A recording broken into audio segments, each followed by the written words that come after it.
Welcome back to Fade to Chat. I'm Marty Gencius, co-hosting with Cindy Rotz, and this is a show where we slow down and spend some real time with films that made Hollywood what it is. Today we're in 1936, so we're going back. Previous films that we've done in previous episodes have been a little front forward in terms of the timeline. But we go back to 1936 to a film that is considered just seminal in its beginning of the screwball comedies in 36. And it kind of, it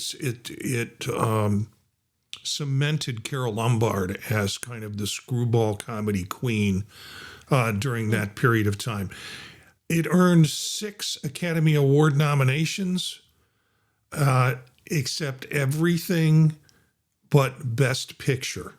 It didn't receive that nomination, and it was surprising that movies who've received those numbers of nominations for cast generally wind up getting Best Picture nomination. Didn't get it. Mm-hmm. And I'm not sure it won any of them. No, it did not. Yeah. We're talking about My Man Godfrey. Stars William Powell and Carole Lombard. And they were real ex-spouses, real-life ex-spouses. And actually, it was William Powell that said, you ought to get Carole Lombard for this role. And they set aside their differences if they had any at that point. And it was just a wonder. I thought it was a great movie. I've seen it so many times that the greatness is kind of worn off. So I'm interested in kind of first time viewers' opinion of this. Cindy, let's start with you. What'd you think of it? I had never seen a movie before. I agree with you. I think it is a wonderful movie. I enjoyed it. I had a few, not really negative things, but just a few, just in general, things that we'll talk about that maybe aren't my favorite. But overall, yeah, it was a very, very enjoyable movie.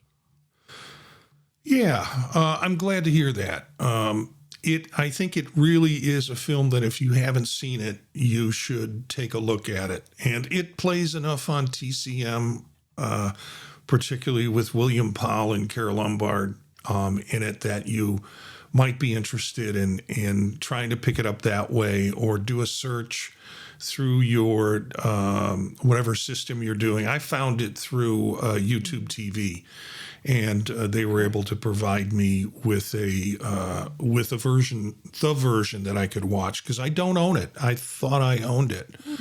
I never really own films. I guess you can, but I just rent them permanently from Apple TV. The cast is William Powell as Godfrey Park. Also, Smith is the name that he takes on because he's trying to disavow his rich Boston family, the Parks. Carole Lombard is Irene Bullock. Alice Brady is Angelica Bullock, who is the kind of dizzy, I hate to say that in reference to women, but dizzy mother who is kind of not paying attention. Gail Patrick is Cornelia Bullock, and we've seen her in other films. She has played character actresses or actor in a lot of other films, and I think is strong in this film as a character. Mm-hmm. She plays, again, Gail Patrick as Cornelia Bullock. Jean Dixon as Molly, the maid, who has stayed with the family for a while. And then, my favorite character actor, Eugene Pallette, as the dad, the head of the household, Alexander Bullock. I'm going to stop there. What have you seen Eugene Pallette in other films, or are you aware of him? I thought for sure I had, because his voice is so familiar. Yeah. That deep kind of bullfrog voice. And I looked up his bio in IMDb, but I didn't recognize, I don't think, anything else that he was in. But He sure seemed familiar to me. So tell me what else he's been in. Maybe I just missed He's it. been in The Big Street, Topper. He was in Topper in 1937, which is another film we should maybe take a look at. The Adventures of Robin Hood in 1938, The Mark of Zorro in 1940. He had, I think, some interesting history, and you and I were thinking the same thing. I wanted to find out, did the gravelly voice come from somewhere? Because remember, we were talking about last week about Bette Davis and her vocal intonations in All About Eve. And that was due to a throat injury. So I was wondering about his throat. His dad was an actor, and eventually his dad wound up retiring as an insurance salesman. But Eugene had a little bit more success with roles. He started in silent films, so the voice was not recognizable. Came back from World War I, and this biography refers to him as a gourmand, which means he really loved food. And he kept eating food and has the girth that we see him in this film and in other films. He plays Friar Tuck, I think, in The Adventures of Robin Hood. So, I mean, he used his girth towards his character acting. It probably limited him in some roles, but he was like, no, I'm not going to lose weight. You get what you get me as I am, which I can appreciate from him. He played around with the stock market a little bit, made a fortune and lost a fortune in 1 year. And we can talk about the theme of the stock market and the depression in My Man Godfrey. Retired in Oregon out to a ranch where after World War II, he a 3,500 acre ranch in Oregon. And there were stories about him being a recluse and stockpiling supplies for a fallout shelter because he was, after World War II, he's like, I'm just waiting for somebody else to drop the bomb. So other folks said, no, that's not true. That's just media hype. He would have fellow actors or friends come out to his land to kind of fish and hunt, and they said, no, that was just his peaceful place that he went to. It wasn't a matter of his fear of a war or desolation occurring because of an atom bomb attack in the U.S. Did you read all of this? Did you get a sense of this from him? I did, yes. Yeah. Yeah. Ironically, he died of throat cancer and passed away at the age of 65 in Los Angeles. So, yeah, he is, and it's not just his voice. It's like the way in which he positions himself and his body movements, being a big guy, his forceful movements with this family that's just run amok. He's lost control of them. Yeah, he has lost all control. And he's trying so hard. That's the thing. When Godfrey, well, just a briefer about this for folks who haven't seen it. We won't spoil the ending. We're talking about Depression era times, and you have folks who are surviving that really well with a lot of money. And the story starts with this charity group, which are basically very rich folks, decide to have a scavenger hunt to look for things that people don't want. And one of the things they're looking for is the forgotten man, the person who that isn't wanted or known by anybody. So the two sisters, Irene and then Cornelia, who are in competition through the whole movie, Irene sort of being played by Carole Lombard, being the dizzy, carefree type of daughter, and then Gail Patrick, sort of the serious but conniving kind of daughter, are trying to win this competition. And Cornelia, Gail Patrick's character, approaches Godfrey, and he's just kind of had enough of her. He kind of thinks this is ridiculous until he realizes that her sister, Carole Lombard, also is looking for someone, and he decides he's going to humor her and also probably attempt to make a comment to the folks who are at this hoi polloi kind of charity event that you don't do this to human beings. So he goes with Carole Lombard to win that, and then eventually she invites him on to be her protege and also be the butler for the family. So it's that kind of a storyline that starts this thing off.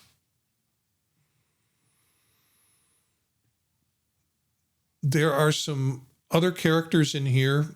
Jean Dixon, Molly, who plays the maid, and has survived this family for years and has not quit like most of the other help has after a short period of time.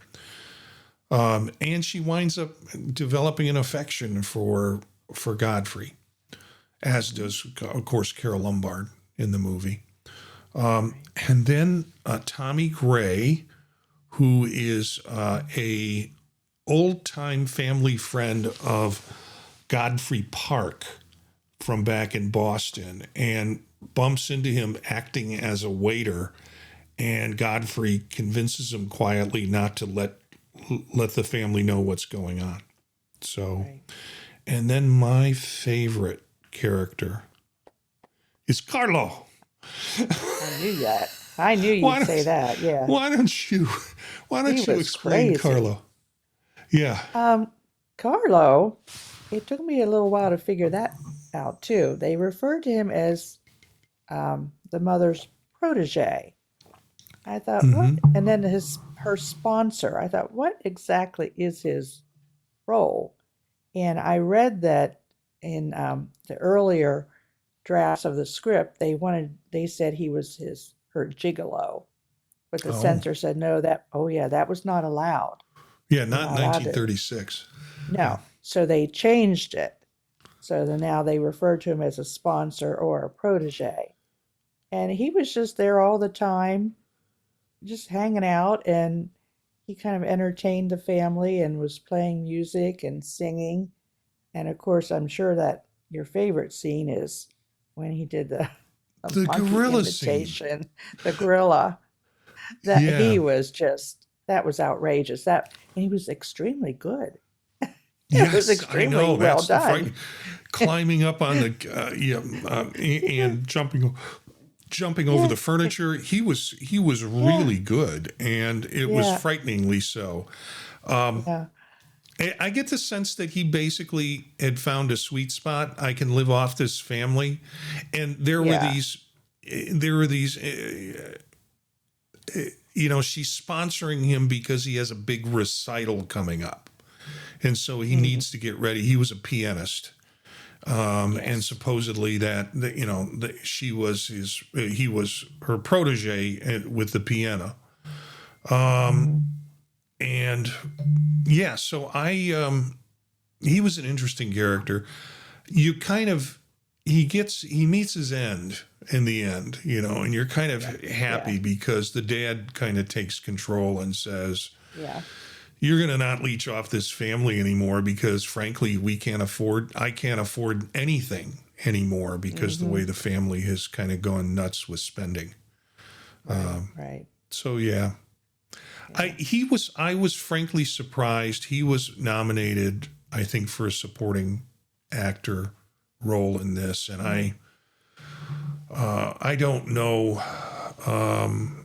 that one scene probably cemented it, because the rest of what he did was kind of inconsequential in the movie. And it was such a short scene, I couldn't see why they would have nominated him for just that. But, back at that time, we're back to 10 movies for nominations.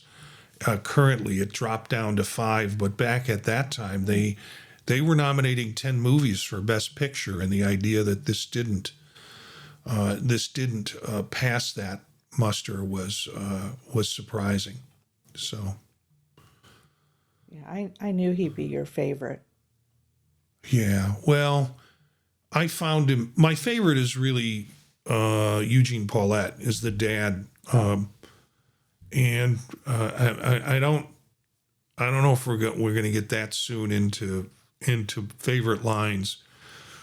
Godfrey shows up with a tray after they had a insane drunken night. They're waking up in the afternoon. He comes in with some appetizers and then comes in with a tray of martinis, 10 martinis, and the Eugene Paulette's character, Alexander Bullock, the dad, says, "Okay, I've had it with this family. They've had enough libation already. I want you to take this to my room and come and return every 30 minutes with a refill." Yeah. And I just oh, man. Yeah, you can repeat this in 30 minutes. He said. That was great. Yeah. Let's see. What else about this film? I liked in the very beginning of the movie when they were at that party and the girl, Carole Lombard shows up with Godfrey as a forgotten man. And at one point, somebody said, "Get a load of that dizzy dame with the monkey." And he said, "I've had a load of her for 30 years. That's my wife." And he said, "Oh, I'm sorry." And he said, "Well, how do you think I feel?" Because that was him as well. Yeah, he kind of had it with her too. Yeah. So, Irene falls in love with Godfrey almost immediately. I think if there's one part of the more I watched this film, initially I thought Carole Lombard's role as Irene was kind of charming and funny. And the more I watch it, it sort of feels like she's really overacting in this. She has many scenes where she is going into a fit because she doesn't get what she's throwing a fit because she doesn't get what she wants, or she's faking a fit. And it just seemed way too over the top. That was my problem. I said her character was just too immature, silly, very emotional. I mean, she was engaged how many times, they said, and kept breaking her engagements. Yeah. And I couldn't believe that Godfrey, because he seemed so mature. I know, I realized they were married in real life, but she seemed so young and immature compared to him. And I just didn't really believe that the relationship was going to be one that worked out. Well, they make a comment about that in the film, and I heard it this time, where he says, "You need to go find somebody, that's 50 years younger than me," or something like that. So they kind of acknowledge the age difference, and then to think that they were in a married spouses prior to this film, I'm sure they dealt with some of the age difference stuff and speculation about the age difference. But I struggled with that because, like you said, she was always having these fits, and most of the time she was faking it just for attention. Yeah, I couldn't find any reason for him to fall in love with her. She was really kind of irritating. other than she was, in a sense, had a sense of pureness to her. She was not. His heart was broken in a previous relationship or marriage because his wife partner in the previous relationship kind of strayed, and he felt that his heart was broken from that, and that I think the only thing I could see appealing about to him for Irene is that she was really devoted to him, and I couldn't see her, and maybe he couldn't see her once it was a relationship was sealed, that she would run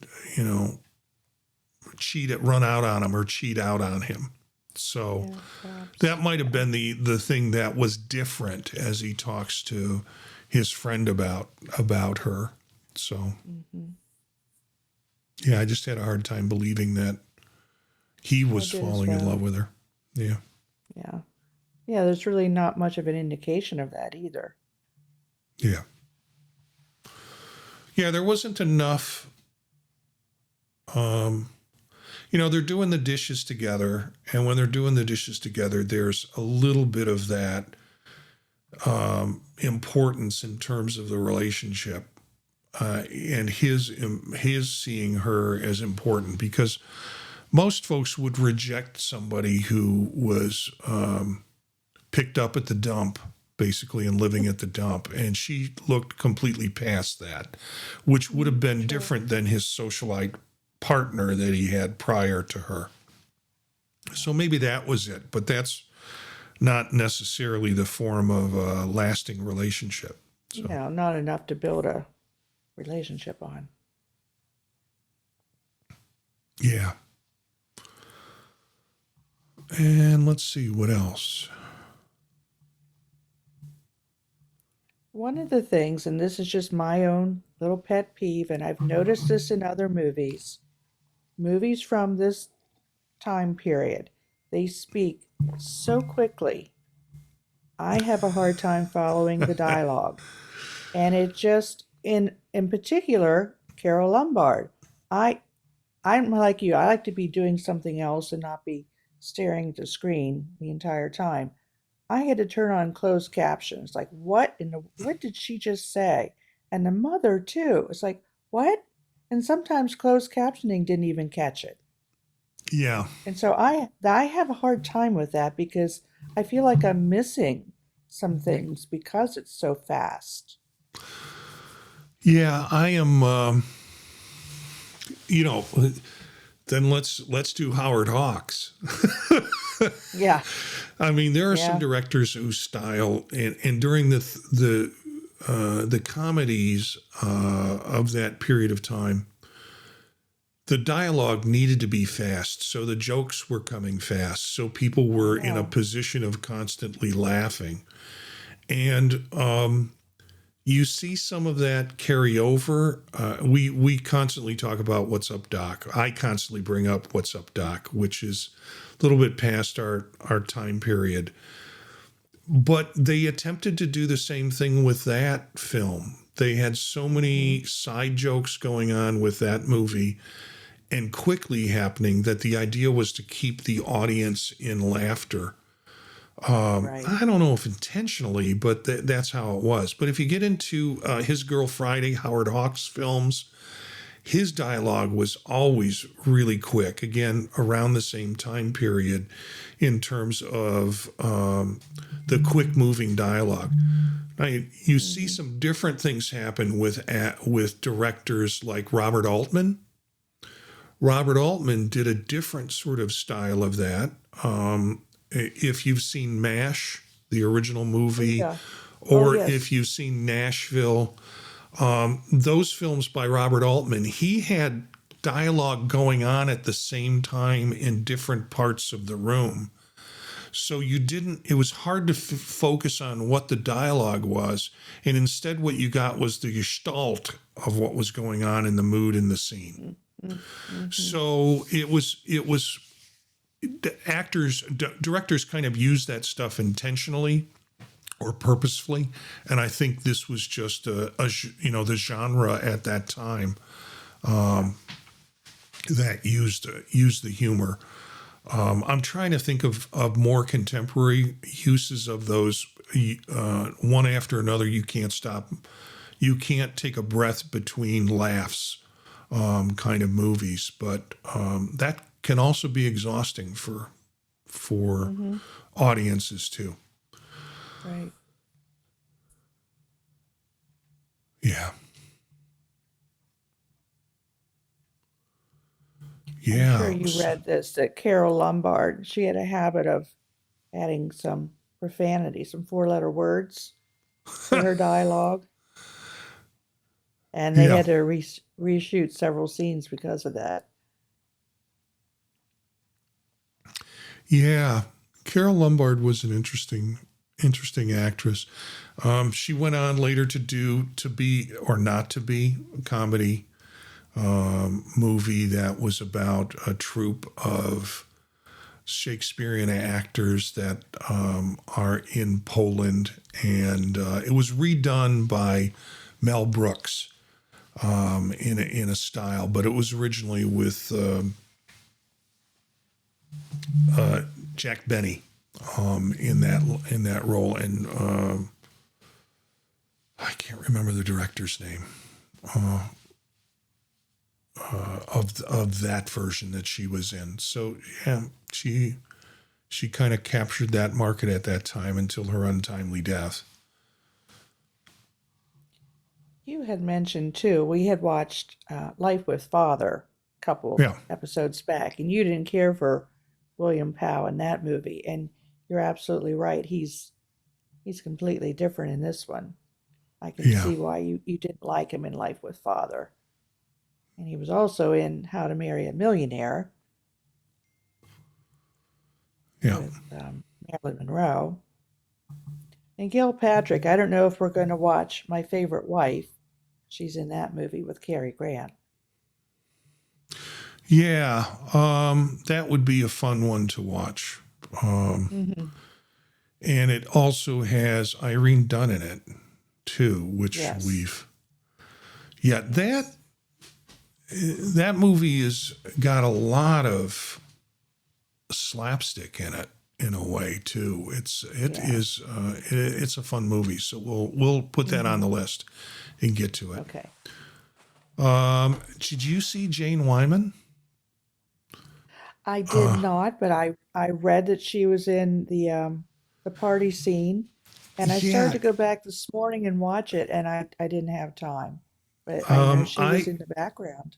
No, she wasn't in the background. Oh? I thought they said she was in the background. Oh yeah. Okay, I'm going to have to go back and watch it now, because I thought as soon as they cut to the party, there's a group of people standing around the piano, and you're seeing the shot over the back of Carlos while he's playing the piano, and all the folks are there. There was this very striking woman right in the middle of the piano, and I thought, is that Jane Wyman? Oh, Because it kind of looks like a very young Jane Wyman. okay, maybe I misunderstood. I thought she was in the beginning scene when they were bringing all the things in for the scavenger hunt. So maybe I'm wrong about that. I screwed it up. I probably screwed it up. I was looking for the party going thing, and I thought, oh, this is where Jane Wyman is. And they hung on that shot long enough that I had to sit and think, is that Jane Wyman? It looks like very soft face, Jane Wyman. So who knows? I'll go back and look at it at the beginning again. And for folks who haven't seen it yet, look for Jane Wyman. Spotted near the back of the crowd in the Waldorf Ritz Hotel. They had to make that name up during Godfrey's scavenger hunt speech, dismissing the partygoers as nitwits. Nitwits, yeah.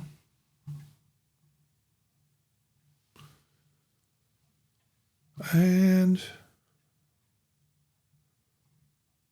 I'm just trying to see if there's anything else trivia-wise. There was another man this morning. I was rewatching it just a little bit this morning. I don't know if he ever spoke. He was referred to as in the credits as a faithful friend or someone. Gosh, now I've forgotten his name. He was always sitting next to Cornelia, Oh, but I don't think who was that? And what was that all about? yeah, Why was he even there? there is some allusion to that where Irene says, and you picking up college-age boys. Yes. And I will Yes, tell she them, did. I'll tell them that you've got you're trifling with college-age boys if you tell them about my secret. Right, And maybe that was it. yeah, Faithful George. It was Robert Light. That was it. Faithful George.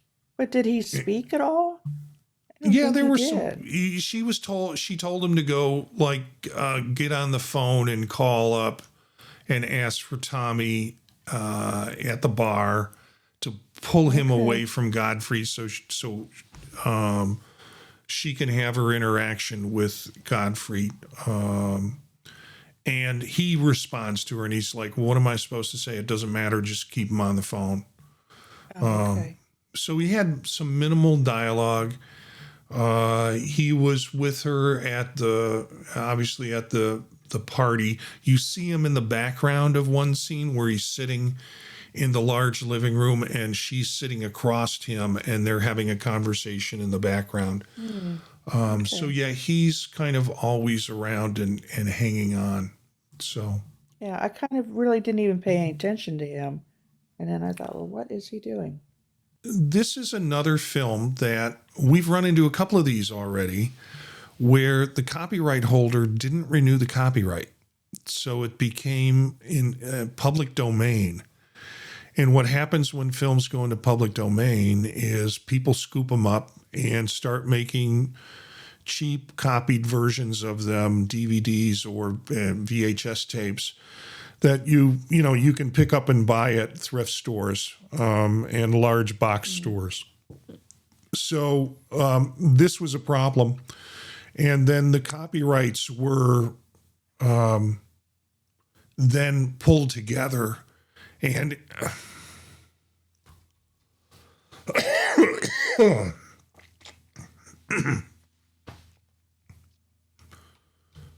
the copyrights were pulled together. And then in 2002, and I hate to say this, it was remastered and subsequently colorized. Nope, we don't like that. No. But it was the first high quality and widely available version that the film had in many years. I don't know. Is there a group of people who are like, I won't, they immediately see a film that's in black and white and go, this is an old film. There's nothing I can gain from this. So the thought is colorize it, which it doesn't really look like good colors anyways, and send it out and we'll capture that portion of the audience. I don't understand the colorization thing. No, I prefer the black and white. Yeah. There was another attempt at this film because when I was looking it up and searching for it, I found this version in 1957. They did a remake starring David Niven. David Niven would be good in the Godfrey role. And June Allison, not exactly Carole Lombard. And the premise had been readapted and referenced in films and televisions across multiple decades. There was a change in this. He was not living in a dump down by the river, but he had arrived and gotten off a boat and was basically an illegal in this country as an Austrian Austrian, I think. And so that was the new themed kind of way of how, without having to have the whole Depression era background, which was important and essential in the 1936 film to the plot line and to the meaning of a lot of what went on. So, people like David Niven in this role. They thought June Allison did fine, but they couldn't watch this film without going, why? The 1936 revision of this makes no sense. And the 1936 version of this is kind of the version. You don't need to remake films. No. And I think we all have our own, our own thoughts about films that are remakes. Probably the most famous one is, or maybe not the most famous one, but the one that sticks with me is A Star Is Born. And how many times that's been remade over the years, and ending with Lady Gaga and sort of a country western kind of theme, and contemporary storylines. Didn't need to be remade. The Judy Garland one was probably the best of the series in the group. Although there was a version of it before then, too, before Judy Garland's version. So, and then there was also a Streisand version of A Star Is Born. I think that was redone too. So, why they felt a need in '57 to dig this one up and rewrite it, I don't know. Yeah. So you have some final things before we go.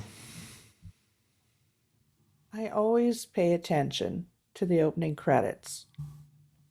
And this one, I watched it back a couple of times and I thought, why are they showing the names of the cast? They showed them quite a few times over and over again, flashing like on different buildings, and it was all lit up.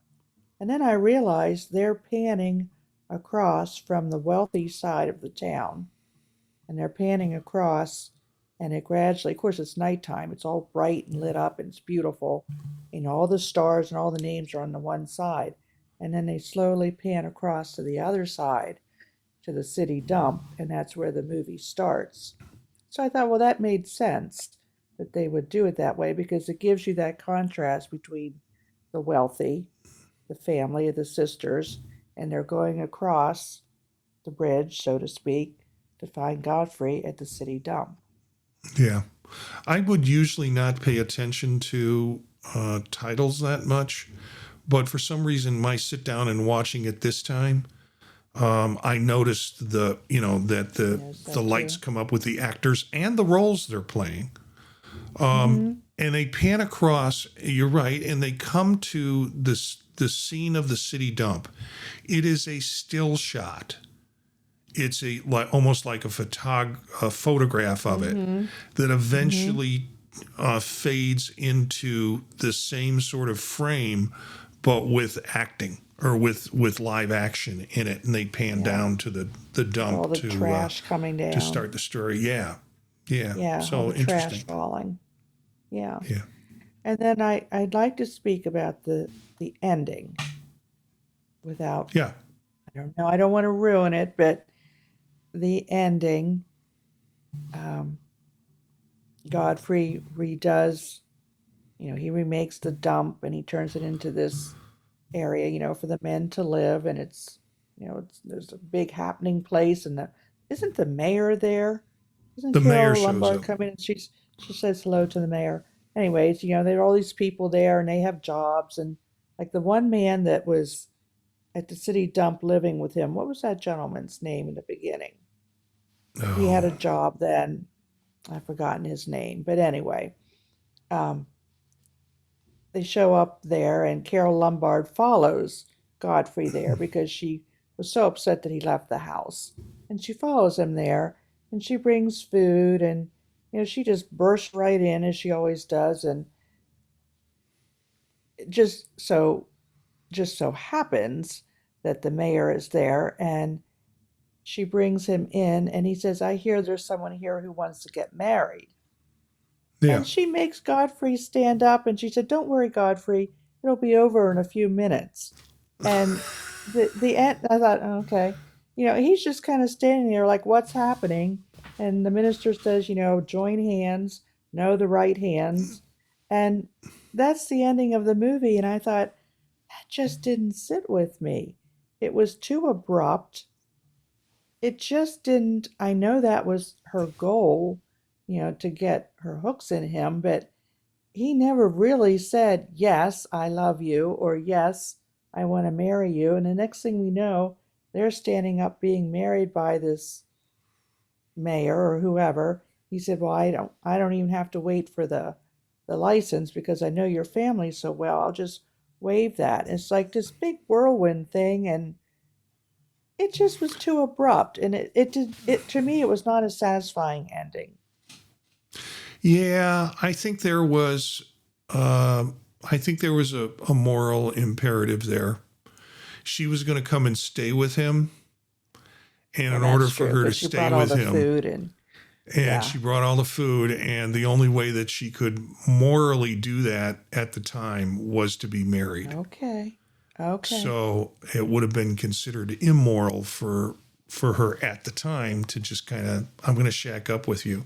So I don't know that I think it was Maybe kind of so. abrupt because I got no sense that he was romantically engaged No. with her.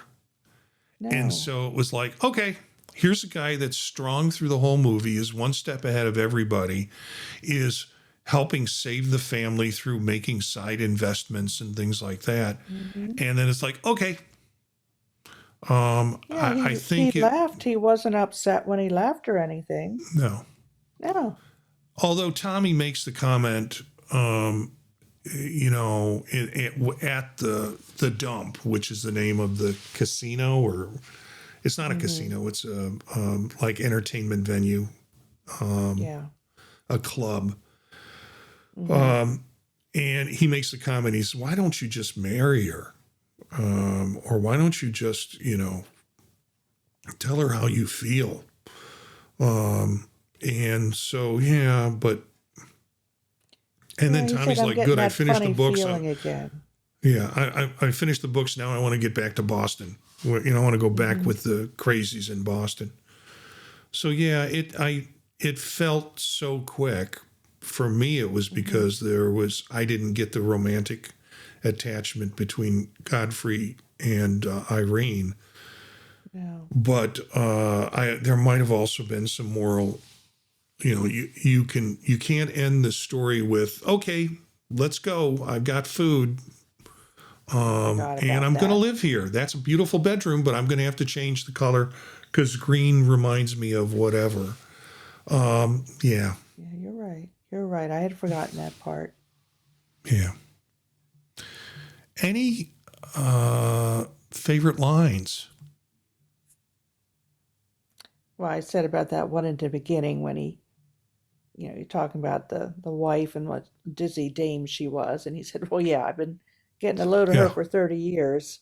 There was some remark Godfrey made when he was meeting uh, his business partner for lunch. He said something about, "Are you done making the beds?" He said, "Well, it's hard to make the beds when there's people in them." yeah. That means that family likes to sleep in. They sleep in. Yeah, they're probably Yeah, hungover and they're still in bed. yeah. I like, and this one I didn't catch until this watch through was life in this family is one subpoena after another. That's said Mm. by the dad after the police show up with a bunch of warrants or issues with Hmm. the illegal behavior, with Irene riding a horse up the Of steps, course. and with Cornelia breaking some windows downtown Yeah. because she was just a little too imbibed. Right. Right. Right. That's the only thing I wrote down. But there like you said, there were quite a few.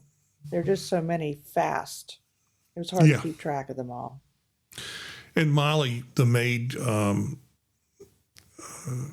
she brings drinks to the living room. She's dressed in a maid's outfit, and the detective says, "Who are you?"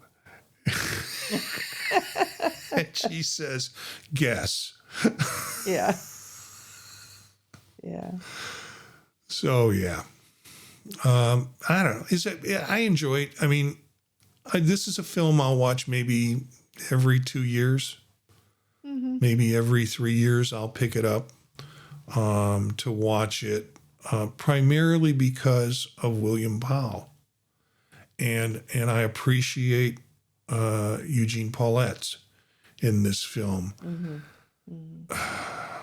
The rest of it seems like a lot of whining from family members who were overly entitled. And I guess that's the comedy during the Depression era, is that, people might have it all, but they still, or you might think people have it all, but they're still mixed up. They still have troubles. They bring it on themselves. And it's not necessarily anything to be envious of. So, Yeah. okay, before we end, what are we doing next? We are switching gears completely. You said you've never seen this movie before. We're doing The Spiral Staircase from 1946. Yeah, I have not seen. I've heard of the name, of course. And I'm looking up some information here for listeners. It's a psychological horror film.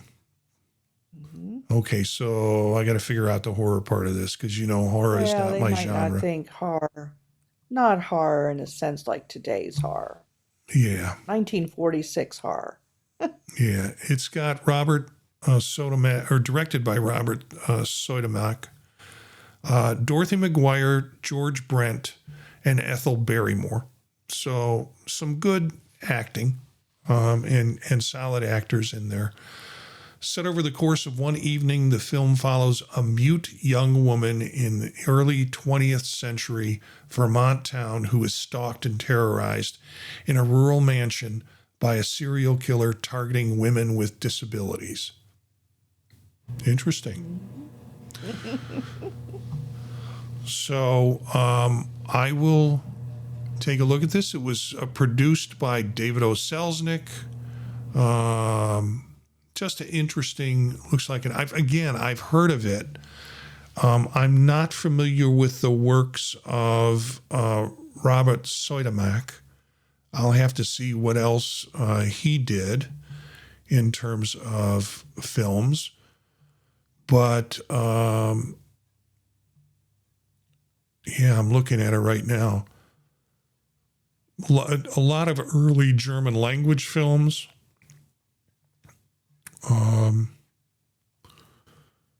Fly by Night, My Heart Belongs to Daddy, The Night Before Divorce. I'm going through the 40s here. Son of Dracula, Phantom Lady, Cobra Woman, Christmas Holiday, The Dark Mirror, The Killers. Wow. So yeah, we are looking next week at The Spiral Staircase from 1946. And this will be a blind review for me, not a mute review. See, I made a joke. No, I there. hope it's not on mute. And so, yeah, it'll be interesting for me. This is, I always like the fact that you come up with something that challenges me. And maybe films that I wouldn't have picked off the top. So yeah, thanks for that. That's it for My Man Godfrey. Thank you, Cindy, for doing this. And I'm threatening to pick out another musical for my choice next time, but I don't think I will. I'll reprieve you. Although I've got one that you should really see after we did How to Succeed. A couple episodes ago. My Man Godfrey, a film that was commercially shrewd. The Universal, I think, was in all sorts of financial problems at the time, had some flops, and caused some problems. But it came out ahead and really cemented stars like William Powell and Carole Lombard. They never made another film together after this one, though, because Carole Lombard's untimely death, plane crash in 46, I think it was. So thanks for spending time with us, whether you're listening to us on the podcast version of this or if you're watching the video stream on YouTube. Thanks for joining us. And word of mouth is everything to this show, so please share this with other fans of old movies and go through the catalog of the 27 shows that we've done and listen to another episode, if you will, and we will be back for another episode of Fade to Chat, the next one with The Spiral Staircase from 1946.